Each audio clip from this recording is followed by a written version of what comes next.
Hello guys, welcome back to cine glimpse. ఈరోజు ఇంకో interesting వీడియోతో మళ్ళీ మీ ముందుకు వచ్చాను. అదేంటంటే ఆల్మోస్ట్ ఇవాళ మన తలపతి విజయ్ గారు ప్రమాణ స్వీకారం చేసేస్తారు అనుకున్న టైంలో నిన్న రాత్రి అయితే ఒక బిగ్ ట్విస్ట్ వచ్చింది. అది ఇంకా అలానే కొనసాగుతుంది. ఆ ట్విస్ట్ ఏంటంటే వీసీకే పార్టీ అని ఒక పార్టీ ఉందన్నమాట. దాంతో అలైన్ అయితే అయ్యారు.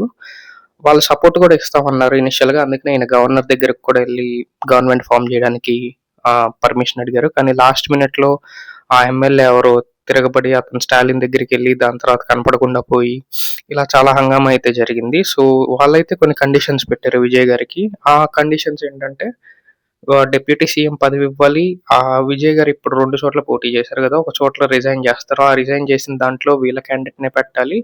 అండ్ ఇంకోటి వీళ్ళ వీసీకే ఈ ఎమ్మెల్యే ఫ్యామిలీ నుంచి ఎవరికైనా ఒక మినిస్టర్ పోస్ట్ కూడా ఇవ్వాలన్నమాట. అలాంటి కండిషన్స్‌తో చాలా ఇరకాటంలో పెట్టారు విజయ్ గారిని. సో చూద్దాం ఏమవుతుందో. మీకేమనిపించింది? కింద కామెంట్స్‌లో చెప్పండి.